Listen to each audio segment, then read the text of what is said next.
5 अगस्त 2023 यानी अब आने वाले 2 महीने के अंदर भारत में समान नागरिक संहिता लागू हो जाएगा। और जिस समान नागरिक संहिता की नरेंद्र मोदी बात कर रहे हैं, मुझे लगता है उसका नाम नेशनल सिविल कोड यानी राष्ट्रीय नागरिक संहिता होनी चाहिए। जो लोग विरोध कर रहे हैं उस बात को समझिए कि संविधान, समजोर विधान, एक ऐसा नियम जो सबके लिए समान हो, समानता की बात करता हो, लेकिन हिंदुस्तान में मूल्य मौलवियों के चक्कर में नेहरू ने जो रायता फैलाया था, क्या उसे नरेंद्र मोदी साफ कर पाएंगे? याद कीजिए जब सीए आया था, इन्हीं दंगाइयों ने ऐसी ऐसी घटनाओं को, ऐसे ऐसे झूठ भ्रम फैलाया कि ये आज दिलबर नेगी हमारे बीच में नहीं है, रिंकू शर्मा नहीं है, अंकित शर्मा नहीं है, वो विनोद कश्यप नहीं है। दिल्ली में दंगे हो गए थे इनके द्वारा भ्रम फैलाने पर। क्या वही शक्तियां फिर से भ्रम फैलाएंगी? ये बहुत बड़ा सवाल है। एक बात और समझिए, यूसीसी आज नहीं भारत के संविधान में कहता है। और क्यों आवश्यक है? मैं मुस्लिम महिलाओं को एड्रेस करता हूं। जो लोग कहेंगे यूसीसी का विरोध होना चाहिए, मैं आप सबों से निवेदन करता हूं, इस वीडियो को लाइक करके शेयर कीजिएगा उन लोगों तक जो यूसीसी का समान नागरिक संहिता का विरोध करते हैं।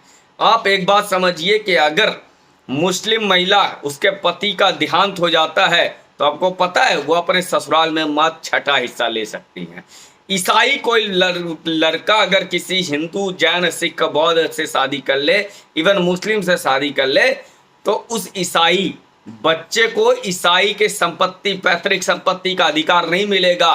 वो बच्चा हिंदू, सिख, बौद्ध, जैन का होगा। और याद कीजिए इस यूसीसी का मामला कहां से सामने आया था? सरला मिल्दुल का मामला हो या साहबानों का मामला हो, जब मर्जी हुआ शादी किया, तलाक ले दिया, खुला ले लो, ये चलता रहा हिंदुस्तान में। तो ये महिलाओं के हक की बात है जो नरेंद्र मोदी कह रहे हैं। आज जो लोग नेहरू को विजनरी बताते हैं, ये याद रखिए, नेहरू विजनरी नहीं हो सकते हैं यदि उनके पास महिलाओं के लिए करने को कोई काम न था। उन्होंने क्यों मुस्लिम की महिलाओं के साथ ऐसा अन्याय किया? यह प्रश्न इतिहास में उनसे पूछा जाएगा और पूछा जाना चाहिए। वर्तमान में भी इन कांग्रेसियों से पूछो कि नेहरू को विजनरी बताने वालों, तुम ये बताओ कि जब आप हिंदू कोड बिल के लिए थे, नेहरू बहुत बवाल कर रहे थे, नहीं हिंदू कोड बिल लाएंगे, राष्ट्रपति से भिड़ गए, अंबेडकर से भिड़ गए, सबसे भिड़ गए।